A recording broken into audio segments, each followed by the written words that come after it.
நண்பர்கள் அனைவருக்கும் வணக்கங்க. திருமாங்கல்யம் இன்னைக்கு வந்து ஒரு ராமர் தாலிக்கு கோக்குற மாதிரி மஞ்சள் கயிற்றில் கோர்த்து பிரம்ம முடிச்சு போடுற மாதிரி ஒரு மாங்கல்யம் எப்படி இருக்கும்னா இந்த மாதிரி இருக்குங்க. ஸோ நம்ம இப்போ இதை கோர்க்க போகிறோம். ஏன்னா நான் கோர்க்கும் வீடியோ நிறையா போட்டிருக்கேன். ஆனால் அதில் 2-3 சகோதரி கேட்டிருக்காங்க, எனக்கு செயினில் கோர்க்கும்போது கொஞ்சம் சந்தேகம் இருக்குது, ஆரம்பமும் முடிக்கிறதும் அப்படின்னு கேட்டிருக்காங்க. அதனால் இதில் வந்து பார்த்திங்கன்னா முழுமையாக எப்படி கோக்குறது, செயினில் ஆரம்பத்துலேருந்து முடிக்கிற வரைக்கும் எப்படி கோக்குறதுன்னு பார்க்க போகிறோங்கம்மா. ஸோ இதே போல் நீங்களும் உங்கள் வீட்டில் திருமாங்கல்யம் கோர்க்கும் படத்தை எப்படி பண்ணணுன்றதையும் நம்ம ஷேர் பண்ணிக்கலாம். வருகின்ற 21ஆம் தேதி ஞாயிற்றுக்கிழமை மீனாட்சி சொக்கநாதரோட திருக்கல்யாணங்க. ஸோ அன்னைக்கு டேட்டில் காலையில் 8:35 முதல் 9 மணி வரை, அதாவது 8:59 வரைங்க, 9 மணிக்குள்ளே நம்ம திருமாங்கல்யத்தை மாற்றிக்கணுங்க. அந்த திருமாங்கல்யம் மாற்றுறதுக்கு நம்ம செய்ய வேண்டிய முறை என்ன, சாமி ரூமை சுத்தமாக க்ளீன் பண்ணிடணுங்க. க்ளீன் பண்ணிவிட்டு தாம்பூலம் மாங்கல்யம் நம்ம படையலுக்கு வைப்போம் இல்லையா, வெத்தலைப்பாக்கு பூ மற்றமெல்லாம் வைப்போம் இல்லையா, ஸோ அது மாதிரி எல்லாமே ரெடி பண்ணி வச்சுக்கிட்டுங்க. தாம்பூலம் அப்படின்னா மஞ்சள் குங்குமம் நிறைந்ததுங்க. மஞ்சள் குங்குமம் ப்ளஸ் வந்து பூ பழம் வெற்றிலைப்பாக்கு, மஞ்சள் குங்குமம் பூ பழம் வெற்றிலைப்பாக்கு, நீர் நிரப்பிய ஒரு கிண்ணம். அடுத்து வந்து பார்த்திங்கன்னா ஒரு பிரசாதம், பாயாசம் அல்லது சர்க்கரை பொங்கல். இது ரெண்டுமே எனக்கு செய்கிறதுக்கு நேரம் இல்லைக்கா, அவசரமாக நான் வெளியில் போகலான்னு இருக்கேன், போகணும் இல்லை வேலைக்கு போகணும் அப்படின்னு நீங்கள் நினச்சிங்கன்னா ஒன்றுமே பிரச்சனை இல்லைங்க. நீங்கள் வந்து தாராளமாக என்ன பண்ணலான்னா, வெள்ளை கல்கண்டு, டைமண்ட் கல்கண்டு இருக்குங்க இல்லையா, எப்பயுமே சாமிக்காக அதை வாங்கி வச்சுக்கோங்க ஒரு பாக்ஸில். அதை நம்ம ஒரு கிண்ணத்தில் எடுத்து வச்சு டெய்லியுமே நம்ம சாமி கும்பிட்டு எல்லாத்துக்கும் பிரசாதமாக வீட்டில் கொடுக்கலாங்க. ஸோ அந்த வகையில் தாம்பூலம் மாற்றுற இன்றைக்கும் வந்து மாங்கல்யம் மாற்றுவதற்கு இன்றைக்கும் நம்ம அதையே பிரசாதமாக கூட வச்சுக்கலாங்க. வச்சுக்கிட்டோமா, இப்போ அடுத்து என்ன பண்ணணும், சாமி ரூம் எல்லாம் சுத்தம் பண்ணிவிட்டு சாமிக்கு வந்து ஒரு 8 மணிக்கெல்லாம் நம்ம ஸ்டார்ட் பண்ணிடணுங்க பூஜை பண்ணுறதுக்கு. ஆரம்பிச்சுட்டு அங்கே என்ன பண்ணலான்னா, சாமி ரூமெல்லாம் க்ளீன் பண்ணிவிட்டு ஒரு 5 தீபம் ஏற்றி வைக்கணுங்க. ஏன் அப்படின்னா, ஒரு காற்றுல இல்லை எண்ணெய் இல்லாமல் நம்ம ரொம்ப நேரம் பூஜை பண்ணுறோம் இல்லைங்களா, டக்குன்னு ஆஃப் ஆகும், ஏதாவது வாய்ப்பு இருக்குது. ஸோ அப்படியெல்லாம் ஆனால் கூட ஒரு 2 தீபம் 3 5 தீபம் ஏற்றும் போது அட்லீஸ்ட் 1 2 ஏதாவது ஆனால் கூட சேஃபாக ஒரு 4 தீபம் 3 தீபம் எரிஞ்சிட்டு இருக்கும் இல்லைங்களா. அப்போ நம்மளுக்கு வந்து மனசுக்கு வந்து நம்ம மனசு தாங்க காரணம். அந்த மனசு வந்து என்ன சொல்கிறது, பயப்படாமல் தைரியமாக ஓகே ஒன்றும் பிரச்சனை இல்லைன்னா 2 விளக்கு எரிஞ்சிட்ருக்குங்கிற நம்பிக்கை நம்மளுக்கு இருக்கணும் இல்லையா. ஸோ அதுக்கு தான் 5 தீபங்கள் ஏற்றி வைங்கன்னு சொல்கிறேன் நான். 2 தீபம் 3 தீபம் ஏற்றி வச்சால் கூட போதுமானதாக இருந்தாலும், மாங்கல்யம் கோர்க்கும் போது 5 தீபம் ஏன் ஏற்ற வேண்டும் அப்படின்னா நல்லது அப்படிங்கிறதுனால, ஒன்று இல்லைன்னா கூட ஒன்று உதவியாக இருக்கும் அப்படிங்கிறதுனால தாங்க. ஒரு குலதெய்வம் விளக்கு 1, பிள்ளையார் விளக்கு 1, முருகன் விளக்கு 1, அம்மன் விளக்கு 1, இப்படி ஒரு 5 தீபம் ஏற்றி வைங்க. நீங்கள் தாம்பூலம் தட்டு நிறைய எடுத்து வச்சுட்டு தாம்பூலத்தை எடுத்து பூஜையெல்லாம் பண்ணி முடிச்சுட்டு தாம்பூலம் இருக்கும் இல்லையா, அந்த தாம்பூலத்தை எடுத்து கிழக்கு முகம் பார்த்து வைத்து நீங்கள் கிழக்கு முகம் பார்த்து உட்காரணும். அப்போ அதுக்கு முன்னாடி அந்த தாம்பூலத்தை வச்சுக்கணும், அந்த தண்ணியை வச்சுக்கணும், தீபத்தை ஒன்று வச்சுக்கலாம், இல்லை சாமி ரூமில் தீபம் எரிஞ்சால் கூட போதுங்க. நீங்கள் கிழக்கு முகம் பார்த்து தீபம் நீங்கள் உட்காரும்போது உங்களுக்கு பேக் சைடில் தான் இருக்கும் மேக்ஸிமம், பரவாயில்ல, தப்பு இல்லைங்க. கிழக்கு முகம் பார்த்து உட்காந்து தாம்பூலம் தட்டை மட்டும் முன்னாடி எடுத்து வச்சுக்கோங்க. மாங்கல்ய உருக்களை மடியில் வைத்துக்கொள்ளுங்க. மடியில் ஒரு தாம்பூலம் இது மாதிரி கொஞ்சம் பெரிய தாம்பூலமாக எடுத்து மடியில் வச்சுக்கோங்க. இல்லைன்னா நம்ம இந்த மாதிரி ப்ளவுஸ் பிட்டு வச்சுருப்போம் இல்லையா, ப்ளவுஸ் தைக்கிறதுக்காக பிட்டு வச்சுருப்போம், அந்த மாதிரி பிட்டு புதுமையாக இருக்கும் இல்லையா, அதை கூட நல்ல கலர், கருப்பு கலர்லாம் எடுக்காதீங்க, நல்ல கலர்ஃபுல்லாக அந்த மாதிரி ரோஸ் கலர், க்ரீன் கலர், மஞ்சள் கலர், அந்த மாதிரி கலர்ஃபுல்லாக இருக்கிறத எடுத்து வச்சுக்கோங்க. எடுத்து அதை மடியில் விரித்து வச்சுட்டு அது மேலே நீங்கள் உருக்களை எப்படி கோக்கணுமோ அதே மாதிரி அடுக்கிக்கணும். இப்போ பாருங்கள், இந்த உருக்கள் இருக்கா, இந்த உருக்கள் வந்து இந்த இப்படி இருக்குங்களா. இப்போ இது வந்து நம்மளை பார்க்கறக்கு, இப்போ ஒன்று ஒன்றா எடுத்து அப்படியே இப்படி கோர்த்துட்டு வரணும். கிழக்கு முகம் பார்த்து கோர்த்தோம் அப்படி இங்கேருந்து எடுத்து ஒன்று ஒன்றா கிழக்கு முகம் பார்த்து கோர்த்தோம் அப்படின்னா கரெக்டாக வருந்தாங்க. இதில் மாங்காய் இல்லை, அதனால் உங்களுக்கு கன்ஃபியூஸ் ஆகும். இப்படி வச்சுக்கோங்க, சரிங்களா. இந்த முடிச்சையும் அவுத்து விட்டுறலாம். இப்போ மாங்காய் இருந்துச்சுன்னா மாங்காவை நீங்கள் ஃபேஸ் பார்க்கணும், ஃபேஸ் மாறி போயிருங்க மாங்காய் இருந்துச்சுன்னா. இப்போ சப்போஸ் இங்கே பாருங்கள், மாங்காய் இருக்கா, 2 முகம் இருக்குது பாருங்கள், இது பாருங்கள், 2 ஒரே மாதிரி இருக்குது, இது இருக்கக்கூடாது, இப்படி இருக்கணும்.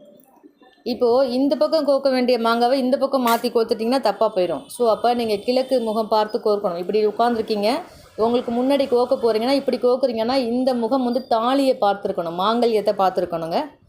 இந்த முகம் ரைட் சைடில் வர முகம் மாங்கல்யத்தை பார்த்துருக்கணும். இப்படி இருக்கணும். மாங்காய் இருக்குது அப்படின்னா மாங்காவுக்கு மட்டும்தாங்க ஃபேஸ் இருக்கும். மற்றதெல்லாம் நீங்கள் எந்த பக்கம் லெஃப்ட் ரைட் எந்த பக்கம் கோர்த்தாலும் தப்பு இல்லைங்க. ஸோ அப்போ நீங்கள் இந்த மாதிரி தலைகீழாக அடுக்கி வச்சுக்கோங்க. அப்படியே எடுத்து லைனாக கோக்குற மாதிரி, சரிங்களா? இப்படியே எடுத்து லைனாக எவ்வளோ உருக்கள் இருக்கோ இதுக்கு இடையில குண்டு வரணும் அப்படிங்கிறத எடுத்து அடுக்கி வச்சுக்கோங்க. நான் இப்போ கோக்க போகிறது இது 5 மட்டும்தாங்க. பட் சப்போஸ் சொல்கிறேன்னா இது மாதிரி வேணும் அப்படின்னா ஃபுல் செட்டு உருக்களை நீங்கள் கோக்கணும் அப்படின்னா நீங்கள் அதே மாதிரி ஒரு நூல்லையோ இல்லை மஞ்சள் கயிற்றுலையோ இல்லைன்னா சும்மா அடுக்கி வச்சுக்கலாம், லைனாக அடுக்கி வச்சுக்கலாம். அங்கே பாருங்கள், இப்போ இது இருக்கா, இது போல் அப்படியே நீங்கள் அடுக்கி வச்சுக்கணும் லைனாக. ஃபஸ்ட்டு நீங்கள் ஒரு நூல்லையோ இல்லைன்னா மஞ்சள் கயிற்றுலையோ கோத்து இது போல் நீங்கள் அடுக்கி வச்சுக்கிட்டு கோத்திங்க அப்படின்னா தான் ஒரு குழப்பமும் இல்லாமல் தெளிவாக நம்ம கோர்க்க முடியும். இப்போது லெஃப்ட் சைட்லேருந்து கோக்குறீங்கன்னா இங்கேருந்து எடுக்கணும். இதுலேருந்து இப்படி இப்படி எடுத்துகிட்டே வந்தீங்கன்னா கரெக்டாக வரும். லெஃப்ட் சைட்லேருந்து கோக்கணும் அப்படின்னா இங்கேருந்து எடுத்துக்கிட்டே வந்து கிழக்கு முகம் பார்த்து, கிழக்கு முகம்னா நம்ம சைடு வந்து பேக் சைடு இருக்கணும் தாலியோடது, ஃப்ரண்ட் பக்கம் வந்து ஆப்போசிட்டில் கிழக்கு முகம் பார்த்துருக்கணும், நம்மளுக்கு ஆப்போசிட்டில் இருக்கணும், சரிங்களா? இப்போது இது மாதிரி நீங்கள் ஃபுல்லாக நிறைய உருக்கள் இருந்தால் இது மாதிரி ஃபுல்லாக அடுக்கி வச்சுக்கோங்க லைனாக. உங்கள் மடியிலையோ கீழேயோ துணி வச்சு அடுக்கி வச்சுக்கிட்டு மாங்கல்யம் கீழே விழுகாமல் மடியில் இருக்கணும், இல்லைனா ஒரு பட்டு துணி ஒரு நார்மலான ஒரு புது துணியில் நீங்கள் அடுக்கி வச்சுக்கிட்டு அதுக்கப்புறம் நீங்கள் கோக்க ஆரம்பிக்கலாங்க. கிழக்கு முகம் பார்த்து உட்கார்ந்து கொண்டு தாம்பூலத்தை ஏற்ற மாதிரி வச்சுட்டு அதில் கண்டிப்பாக மஞ்சள் குங்குமம் இருக்கணுங்க. அது மாதிரி வச்சுக்கோங்க. மஞ்சள் குங்குமம் பூ பழம் வெற்றிலை பாக்கு இருக்கணுங்க. பழம் பூ எத்தனை இருக்கணுமோ அது உங்கள் விருப்பங்க. நம்மளுக்கு எவ்வளோ வாய்ப்பு இருக்கோ அவ்வளோ வாங்கி வச்சுக்கலாங்க. அவசியமாக 2 வாழைப்பழம் ஒரு எலுமிச்சம்பழம் வச்சுக்கோங்க. மற்றதெல்லாம் உங்கள் விருப்பங்க. ஸோ அந்த மாதிரி ஒரு தாம்பூலத்தை எய்த்த மாதிரி வச்சுக்கோங்க. வச்சுக்கிட்டு இந்த மாதிரி தாலி உருக்களை அடுக்கி வச்சுக்கோங்க. அடுக்கி வச்சுக்கிட்டு நம்ம கோக்குறதுக்கு சௌரியமாக ஒரு முறைக்கு 2 முறை முகப்பு செயின் இல்லைங்க, இது வந்து சாதா செயின். சாதா செயின்னா முகம் இந்த பக்கம் தான் இருக்கணுங்கிற கட்டாயம்லாம் இல்லை. நம்ம செயினை எந்த பக்கம் வேணாலும் திருப்பிக்கலாம். ஆனால் முகம் இருக்குது அப்படின்னா அதை கட்டாயம் நீங்கள் கரெக்ட் பண்ணிக்கணும். லெஃப்ட்டில் போடுறோமா, அப்போ ரைட்டில் கம்ப்ளீட் பண்ணுவோம். அப்போ ரைட் சைடில் முகம் வந்து திரும்பி வருதா, பேக் சைடு வருதா, இல்லை நல்லா வருதா, நேராக வருதாங்கிறத நீங்கள் கன்ஃபார்ம் பண்ணிக்கணுங்க. அதையும் பார்த்துக்கோங்க. தாலி சரடில் இருக்கக்கூடிய முகப்பு செயினும் ரைட் சைடில் வரணும், மேல் நோக்கி வரணும், சரிங்களா? அதையும் ஒரு முறைக்கு 2 முறை செக் பண்ணிக்கோங்க. இப்போ செயினில் விடுறதுக்கு முன்னாடி ஒரு முடிச்சு போட்டோம், அதுக்கப்புறம் ஒரு பிரம்ம முடிச்சு போட்டோம். இப்போ செயினில் கோக்குறதுக்காகவே உருக்களை உள்ளே கோக்குறதுக்காகவே இங்கே பாருங்கள், ஒரு பகுதியில் மட்டும் இந்த மாதிரி இருக்குங்க. இதில் நீங்கள் உருக்களை ஈஸியாக உள்ளே விட்டு கோத்தி எடுக்கலாம். ஸோ இதில் தான் இப்போ நான் இதில் விட்டு எடுத்தேங்க, சரிங்களா? இப்போ இதில் விட்டு எடுத்தாச்சுங்களா? இதுக்கப்புறம் ஒரு பிரம்ம முடிச்சு நல்லா கவனிச்சுக்கோங்க. செயினில் கோக்குறதுல தான் நிறைய பேர் சந்தேகம் கேட்டிருக்கீங்க. செயினு காது வளையத்துக்குள்ளே விட்டு அந்த பக்கமும் ஒரு பிரம்ம முடிச்சு போட்டுக்கணும், இந்த பக்கமும் ஒரு பிரம்ம முடிச்சு போடணும். பிரம்ம முடிச்சு போடுறதுக்கு முன்னாடி ஒரு குட்டி முடிச்சு போட்டுக்கோங்க, கயிறு உருவாமல் இருக்கும். ஒரு குட்டி முடிச்சு, அதுக்கப்புறம் பிரம்ம முடிச்சு. இங்கே பாருங்கள், தெரியுமா? இது வந்து ஒரு குட்டி முடிச்சு, அதுக்கப்புறம் ஒரு பிரம்ம முடிச்சிங்கம்மா. அவ்வளோதாங்கம்மா. இப்போது இது பக்கத்தில் இன்னொரு பிரம்ம முடிச்சு எந்த பக்கம், செயினுக்கு உள் பக்கம் உருக்கள் கோக்க போகிறோம் இல்லையா, அங்கே பாருங்கள் போட்டாச்சுங்களா? இவ்வளோதாங்க. இதே மாதிரி தான் ஃபைனலும் பண்ணுவோம்.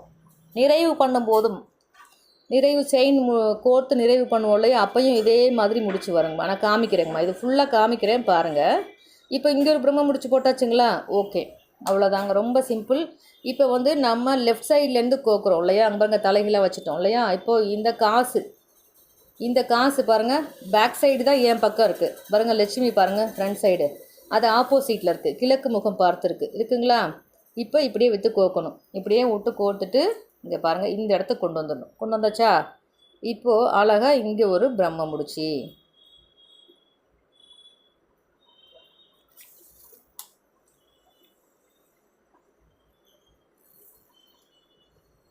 நிறைய சகோதரி கேட்டுகிட்டே இருக்கிறாங்கங்க. அதை வீடியோ பார்த்த பிறகும் கேட்குறாங்க, அதில் ஏதோ செயினில் விட்டுறப்போ ஏதோ மிஸ் ஆகிருக்கு போல இருக்குது, அதனால் கேட்டாங்க. இப்போது கிளியராக இருக்கும்னு நினைக்கிறேன். இந்த வீடியோ முழுசாக பார்த்து கிளியர் பண்ணிக்கோங்க. இந்த வீடியோ முழுசாக புதுசாக யார் பார்த்தாலும் ஈஸியாக போட கற்றுக்கலாங்க. அவ்வளோதாங்க. என்ன ஒரு அழகு பாருங்கள், அவ்வளோதாங்க. இப்போ இதே போல் இதுக்கு அடுத்த வரிசையில் குண்டு வரும் இல்லைங்களா. இதுக்கு அடுத்த வரிசையில் என்ன வரும், குண்டு வரும். இந்த குண்டை எடுத்துடலாங்க. இந்த குண்டு எடுத்து கோர்க்கிறதுக்குன்னு ஒரு பகுதி இருக்குது பாருங்கள். இதில் நிறைய மஞ்சள் கயிறு மிச்சம் இருக்குங்க. ஏன்னா 3 உருக்கள் 5 உருக்கள் தானே கோக்குறோம், நிறைய மிச்சம் இருக்கும். இதை கட் பண்ணி 5 உருக்கள் மட்டும்தான் போடுறீங்கன்னா கட் பண்ணி சாமிக்கிட்ட வைத்து கொள்ளுங்கள். அது வந்து உங்களுக்கு ஃப்யூச்சரில் உதவியாக இருக்கும், தேவைப்படும். சரிங்களா? அது தூக்கி போடாதீங்க. நம்ம சூடம் சாம்பிராணிலாம் வைப்போம்ல, அதில் ஒரு கவரில் போட்டு வச்சுக்கோங்க. வந்துருச்சுங்களா? அவ்வளோதாங்க.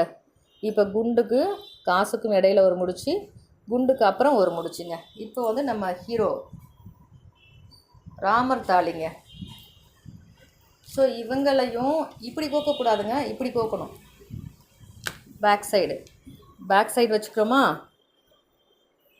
பேக் சைடு வச்சு இங்கே பாருங்கள், 2 வளையம் மட்டும்தான் இருக்குது. இந்த வளையத்துலேயும் விடணும். ஒரு வளையத்தை விட்டுட்டு போட்டுறாதீங்க. அவ்வளோதாங்க. பாருங்க, 2 வளையம் விட்டாச்சா? இப்படி இருக்குங்களா? அவ்வளோதாங்க. இப்படியே கொண்டு வர வேண்டியதாங்க. எந்த தாலியாக இருந்தாலும் பேக் சைடில் ஏதோ ஒரு வளையம் கொடுத்துருப்பாங்கங்க, அதுக்குள்ளே விட்டு நம்ம இப்படி எடுத்து இந்த பக்கம் ஒரு முடிச்சுங்க. ஏன் ஒவ்வொரு உருக்களுக்கு இடையிலையும் முடிச்சு போடுறோம் அப்படின்னா, உருக்களுக்கு இடையில முடிச்சு போடலாங்க. பாருங்களேன், உருக்களுக்கு இடையில முடிச்சு போடலன்னா சத்தம் கேட்குதுங்களா? கொலுசு நீங்கள் சந்தோஷமாக தூங்குறீங்க, அப்போ கூட சத்தம் கேட்கும் கலகலன்னு. இந்த மாதிரி தாலி உருக்கள் வந்து சத்தம் கேட்கக்கூடாதுங்க. அதே மாதிரி ஒன்றோட ஒன்று இடிச்சிக்கக்கூடாதுங்க. தாலி வந்து தாலி உருக்கள் ஆகட்டும், தாலி ஆகட்டும், ஒன்றோட ஒன்று கலகலன்னு இடிச்சுக்கிட்டு கொலுசு மாதிரி சத்தம் கேட்கக்கூடாதுங்க. பாருங்கள், இப்போ இது என்ன ஆகுனா, நீங்கள் செயினை போட்டு குனிவீங்க, சத்தம் கேட்கும். நிமிர்வீங்க, சத்தம் கேட்கும். கூட்டுவீங்க, சத்தம் கேட்கும். பாத்திரம் கழுவுவீங்க, துணி துவைப்பீங்க, ஜகு ஜகுன்னு சத்தம் கேட்க முடியும். இப்படி ஆடக்கூடாதுங்க. இந்த இதில் போடும்போது உங்களுக்கு சேஃபாக, அழகாக, கம்பீரமாக, சத்தமே இல்லாமல் பொறுப்பாக இருக்குங்க. சேதாரம் இல்லாமல் இருக்கும், நீட்டாக இருக்கும், அழகாகவும் இருக்கும், சைலண்ட்டாகவும் இருக்கும், நம்மள மாதிரியே. புரிஞ்சிச்சிங்களா? இவ்வளோதாங்க. கொத்தாச்சா? இதுக்கப்புறம் என்ன கோக்கணும்? அடுத்து நம்ம இன்னொரு குண்டுங்க. இன்னொரு குண்டையும் இந்த பாருங்கள், இந்த நுனியில் விட்டு, இந்த நுனியில் பாருங்கள் அழகாக, என்ன அழகாக அதை ஃபைனல் பண்ணியிருக்காங்க பாருங்கள். அந்த மஞ்சள் கயிறை கோக்குறதுக்காகவே பண்ணியிருக்காங்க. அது மாதிரி ஒரு சைடு தான் இருக்கும், அதுவும் 2 சைடு நீங்கள் கோக்க முடியாது. ஒரு மஞ்சள் கயிறில் ஒரு முகம் தான் இருக்கும், 2வது சைடு வந்து முடிச்சிருப்பாங்க. அந்த இடத்த வந்து அங்கே ஆரம்பிச்சிருப்பாங்க, இந்த சைடு முடிச்சிருப்பாங்க. ஆரம்பித்த பகுதியில் கோக்க முடியாதுங்க. நம்ம அதில் கோத்திங்கன்னா பிரிஞ்சிட்டு வரும். இந்த சைடு பாருங்கள், சூப்பராக ஆகிடுச்சிங்களா? இவ்வளோதாங்கம்மா. அடுத்து நம்ம இந்த பக்கம் உள்ள காசு இங்கே பாருங்கள், பேக் சைடு தான் கோக்க போகிறேன். சரிங்களா? நீங்கள் முன்னாடி அடுக்கி வச்சுக்கோங்க. அடுக்குனா தான் உங்களுக்கு புரியும். நான் சொல்கிறத காட்டிலும் உங்கள் உருக்களை மஞ்சள் கயிற்றுலேருந்து ரிமூவ் பண்ணி அப்படியே கீழே சட்டையில் அடுக்கி வச்சுக்கோங்க. இல்லை ஒன்று பண்ணுங்கள், கழுத்தில் செயினில் மஞ்சள் கயிறு அப்படியே இருக்கா, அதை அப்படியே எடுத்து ஒன்று ஒன்றா அப்படியே இதிலே கோத்துக்கோங்க. அப்போ உங்களுக்கு அந்த குழப்பமே இருக்காது. ஆனால் அதில் முடிச்சு போட்டிருப்போம், அதெல்லாம் கட் பண்ணணும். ஸோ அந்த நேரத்தில் நம்ம கட் பண்ணி இதெல்லாம் பண்ணுறது ரொம்ப சிரமமாக இருக்குங்க. அதனால் நம்ம எடுத்து இது போல் அடுக்கி வச்சுக்கிறது தாங்க சேஃபு. சரிங்களா? எனக்கு தெரிஞ்ச வரைக்கும் இது மாதிரி இங்கே பாருங்கள், கோர்த்து இது மாதிரி ஒரு மஞ்சள் கயிற்றுல போட்டு, மஞ்சள் கயிறு அல்லது நூல் இது மாதிரி அடுக்கி வச்சுட்டிங்கன்னா ரொம்ப ஈஸிங்க உங்களுக்கு கோக்குறது. முடிஞ்சிருச்சிங்களா? நிறைவு பகுதியா? அழகாக இருக்கா? சூப்பராக இருக்கா? கொத்தாச்சா? அப்படி தாங்க. இப்போது இந்த செயினை நல்லா கவனிங்க. இந்த செயினில் தாங்க நிறைய சந்தேகம் கேட்குறீங்க. இதே தான் ஆரம்பத்துலேயும் பண்ணினேன், இப்போ நிறைவு பகுதியிலையும் இதே தான் பண்ணுறோம். இப்போ இது கோத்து முடிச்சாச்சு. இங்கே பாருங்கள், காசுக்கு பிறகு ஒரு முடிச்சு போட்டிருக்கேன், தெரியுதுங்களா? காசு, அதுக்கப்புறம் ஒரு முடிச்சு. இங்கே பாருங்கள், லைனாக செயின் வளையத்தில் ஆரம்பத்தில் ஒரு சாதா முடிச்சு, அதுக்கப்புறம் பிரம்ம முடிச்சு, அதுக்கப்புறம் செயினுக்குள்ளே விட்டு வெளியில் எடுத்து, அதுக்கப்புறம் ஒரு பிரம்ம முடிச்சு, அதுக்கப்புறம் காசு, அதுக்கப்புறம் ஒரு பிரம்ம முடிச்சு, அதுக்கப்புறம் வந்து குண்டு, அதுக்கப்புறம் ஒரு பிரம்ம முடிச்சு, அதுக்கப்புறம் நம்மளோட மாங்கல்யம், அதுக்கப்புறம் ஒரு பிரம்ம முடிச்சு, அதுக்கப்புறம் வந்து குண்டு, அதுக்கப்புறம் ஒரு பிரம்ம முடிச்சு, அதுக்கப்புறம் நம்ம காசு, அதுக்கப்புறம் நம்மளோட பிரம்ம முடிச்சு. இப்போ பாருங்கள், காசுக்கும் இதுக்கும் இடையில பிரம்ம முடிச்சு போட்டாச்சு. இது வந்து செயின் பக்கத்தில் வந்துடும், இப்படி வந்துடும். சரிங்களா? இங்கே செயின் பக்கத்தில் இங்கே வரும். அப்போது இதுக்குள்ளே நம்ம வந்து இந்த நூலை விட்டு எடுக்க போகிறோம். இந்த செயினில் இருக்க காது இருக்கு இல்லைங்களா, இதில் விட்டு எடுக்க போகிறோம். இங்கே பார்த்தீங்களா? நல்லா கவனிங்க. ஏன்னா இதில் தான் நிறைய பேர் சந்தேகம் கேட்டிங்கம்மா, அதனால் கவனிங்க. சரிங்களாம்மா? இங்கே பாருங்கம்மா, முடிச்சு போட்டாச்சுங்கம்மா. செயினை உள்ளே விட்டாச்சுங்கம்மா. இந்த பக்கங்கம்மா, செயினுக்கு வெளிப்பக்கம், இது செயினுக்கு வெளிப்பக்கம் 1 2ங்கம்மா. அவ்வளோதாங்கம்மா. இப்போ இதை உள்ளே விட்டு இங்கே எடுங்கம்மா. சூப்பராக வந்துடுச்சு பார்த்தீங்களா? இதை கையில் பிடிச்சிக்கோங்கம்மா. இப்படி இங்கே பாருங்கள், இதை விட்டுருங்க, இதை பிடிங்க கையில். இங்கே பாருங்கள், இதை பிடிங்க கையில். பிடிச்சிங்கன்னா அழகாக அது ஃபைனல் ஆகி 2 முடிச்சு அழகாக வந்துருச்சுங்களாம்மா? இவ்வளோதாங்கம்மா, ரொம்ப சிம்பிள்மா. இது இப்படியே உள்ளாமா விடக்கூடாதுங்க. இங்கே ஒரு குட்டியாக ஒரு இதுவே போதும், இந்த காது வளையத்துலேருந்து உருவாதுங்க. ஆனால் பட் இந்த கயிறு பிரியாமல் இருக்கணும் இல்லையா, டக்குன்னு பிரிஞ்சிடக்கூடாதுல்ல. ஏன்னா ஒரே ஒரு முடிச்சு போட்டோம்னா தங்க செயின் போட்டிருக்கோம் அப்படின்னா பிரிஞ்சிருச்சுன்னா வம்பு இல்லைங்களா. அதனால் என்ன ஆகணும், ஒரு குட்டி முடிச்சு போட்டு ஃபைனலாக அப்படி இறுக்கிடணுங்க, நல்லா இறுக்கிடணும். இதை வந்து நம்ம கட் பண்ணக்கூடாது அப்படின்னா மஞ்சள் கயிறுலேயே போடுறாங்க பார்த்தீங்களா, அவங்க கட் பண்ண வேண்டாங்க. நம்ம செயினில் போடுறவங்க இதை கட் பண்ணி இந்த மீதம் இருக்கக்கூடிய கயிறை சாமி பொருட்கள்லாம் வச்சுருப்போம் இல்லையா, சூடம், சாம்பிராணி அல்லது மாங்கல்யம், சாமிக்கிட்ட ஒரு மாங்கல்யம் வச்சுருப்போம், ஒரு மஞ்சள் கயிறு, மஞ்சள் கீழங்கள்லாம் வச்சுருப்போம் இல்லைங்களா, அந்த இடத்துல இதை இப்படி சுற்றி கவரில் போட்டு வைங்கன்னா அழுக்காயிரும். மஞ்சள் கயிறு என்ன ஆயிரும், அழுக்காயிரும். அப்புறமா இதை எதுக்கும் யூஸ் பண்ண முடியாது. இப்படி சுற்றி என்ன பண்ணுங்க, இதை ஒரு கவரில் போட்டு அழகாக ஒரு புது கவரோ இல்லை நம்ம கவரு மாங்கல்யம் இருந்த கவர் இருக்கு இல்லைங்களா, அதுக்குள்ளேயே கூட நீங்கள் என்ன பண்ணலாம், போட்டு வச்சிடலாம். அதையும் நான் காமிச்சிட்டுமா.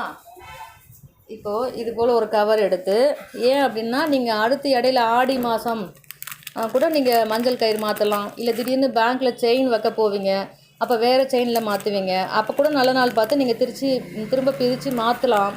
அப்படி மாற்றும் போது இந்த மாங்கல்யம் வந்து இந்த உருக்கள் இவ்வளோ தான் உருக்கள் போட்டிங்கன்னா இன்னும் ஒரு முறை இதை கோக்கலாம்.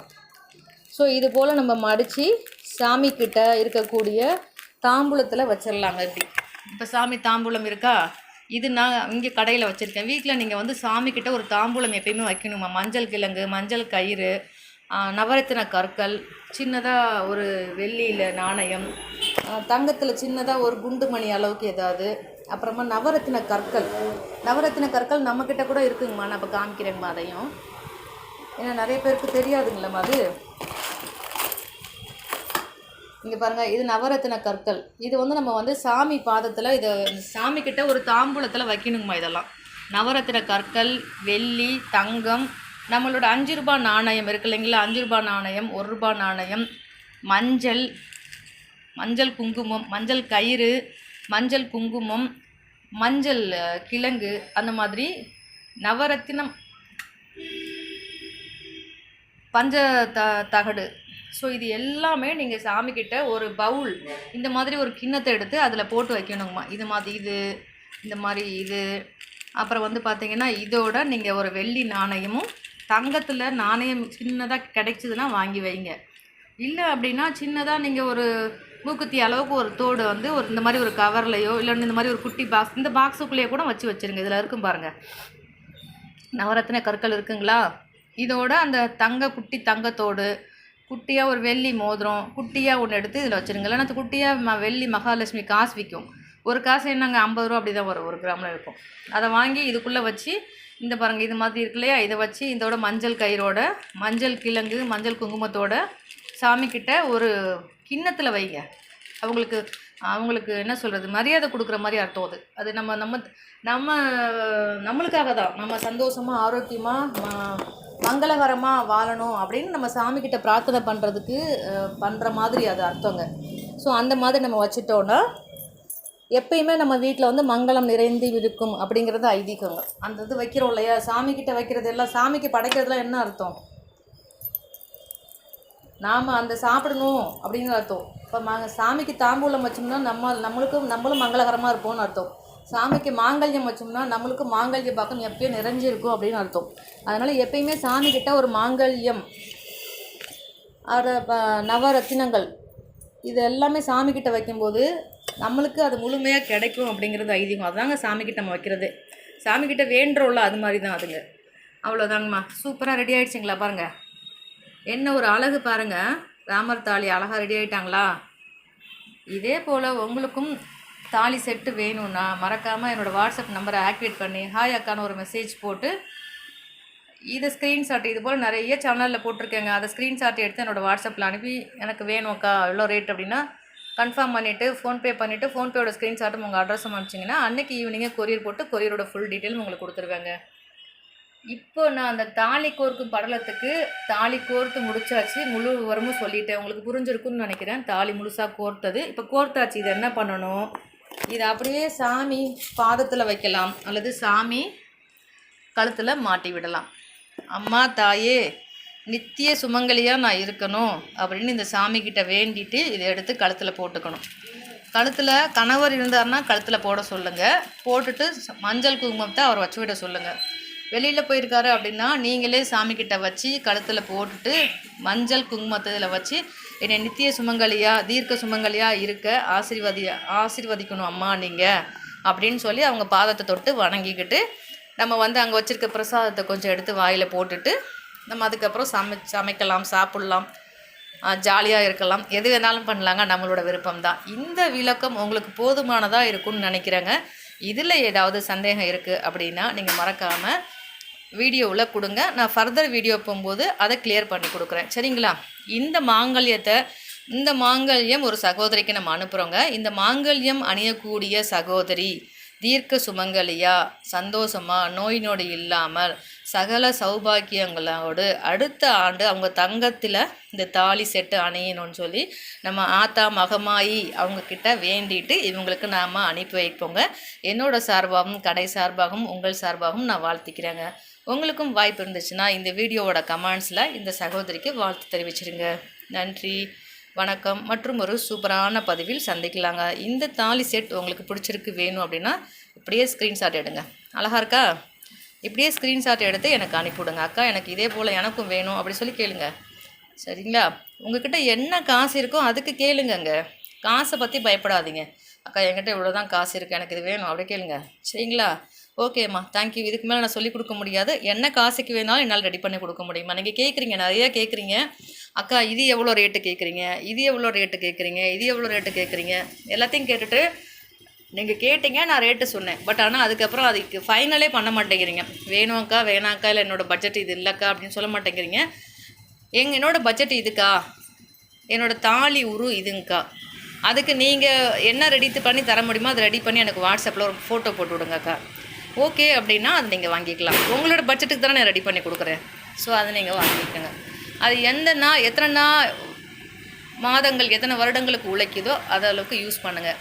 நீங்கள் 100 ரூபாய்க்கு வாங்கினாலும் 10 வருஷத்துக்கு உழைக்குங்க. அது நிறைய டிப்ஸ் இருக்குங்க. அது நான் வீடியோ போட்டிருக்கேன். நீங்கள் பொருள் வாங்கின பிறகு கண்டிப்பாக அந்த வீடியோவை நான் அனுப்பி வைப்பேன், பாருங்கள். எதுக்காகனா வீடியோ ஓடணுங்கிறதுக்காக இல்லைங்க. அந்த பொருளை நீங்கள் பத்திரமா யூஸ் பண்ணிக்கணும், நீங்கள் ஆரோக்கியமாக இருக்கணும், பொருள் சேஃபாக இருக்கணுங்கிறதுக்காக தாங்க அந்த வீடியோவை பார்க்க சொல்கிறது. மற்றபடி வேறு எந்த நோக்கமும் இல்லைங்க. அந்த வீடியோவை பார்த்தீங்கன்னா இந்த பொருளை எப்படி நீங்கள் யூஸ் பண்ணணும், இந்த பொருள் எத்தனை வருஷத்துக்கு நம்ம வச்சுக்க முடியுங்கிற எல்லா விவரமும் அதில் கொடுத்துருக்கேங்க. ரொம்ப உபயோகமாக இருக்குங்க. என்கிட்ட பார்த்தவங்க அத்தனை பேரும் இவ்வளோ அழகாக, இவ்வளோ தெளிவாக வேறு யாராலையுமே சொல்ல முடியாது. ஒரு பிஸ்னஸ் பண்ணுறவங்களால இவ்வளோ தெளிவான விளக்கத்தை கஸ்டமருக்கு கொடுக்கவும் முடியாது, கொடுக்கவும் மாட்டாங்க. நீங்கள் மட்டும்தாம்மா இப்படி கொடுத்துருக்கீங்க, ரொம்ப நன்றி, ரொம்ப சந்தோஷம்னு சொன்னாங்கங்க. ஸோ அதனால் நீங்கள் அவசியம் அந்த வீடியோவை பார்த்து இந்த பொருட்களை எப்படி யூஸ் பண்ணணும், இந்த பொருட்கள் எவ்வளோ நாளைக்கு வருங்கிற விவரத்தை நீங்கள் தெரிஞ்சுக்கலாங்க. 100 ரூபாய்க்கு வாங்குகிற பொருளும் 10 வருஷம் வச்சுருக்க முடியுங்க. அது நம்ம புழங்குற விதம் தாங்க. சரிங்களா? அந்த காலத்தில் பாட்டி தாத்தா எல்லாம் பட்டு புடவை, பட்டு ரவிகை எல்லாம் பத்திரமா இரும்பு பெட்டில் வச்சுருக்கு இல்லையாங்க. அதுக்கு மரியாதை கொடுத்து நம்ம என்ன பண்ணியிருக்கோம், 50,000 ரூபாய்க்கு வாங்குகிற பட்டு புடவையும் எங்கே இருக்குன்னு தெரியாமல் தான் இருக்குது. அதையும் ஒரு சாதா புடவை மாதிரி நம்ம வச்சுருக்கோம். ஸோ அதுதான் நம்ம கொடுக்குற மரியாதைங்க பொருளுக்கு. அந்த பொருளை எப்படி பாதுகாக்கணுமோ அதுக்கு தகுந்த மாதிரி பாதுகாத்திங்கன்னா அந்த பொருள் ரொம்ப வருஷத்துக்கு இருக்குங்க. ரொம்ப நன்றிங்க. இவ்வளோ நேரம் என்னோடய வீடியோவை பொறுமையாக பார்த்துருக்கீங்க. நான் கொடுத்த விளக்கம் உங்களுக்கு போதுமானதாக இருக்கும்னு நான் நம்புகிறேங்க. இதில் ஏதாவது உங்களுக்கு சந்தேகம் இருக்குன்னா மறக்காமல் கமெண்ட்டில் ஷேர் பண்ணுங்கள். நான் அடுத்த வீடியோ போடும்போது அந்த சந்தேகத்தை உங்களுக்கு நான் தெளிவுபடுத்தி கொடுக்குறேன். நன்றி. மற்றும் ஒரு சூப்பரான பதிவில் சந்திக்கலாம். வாழ்க வளமுடன். எல்லா உயிர்களும் இன்புற்று வாழ்க. வாழ்க வளமுடன். நன்றி.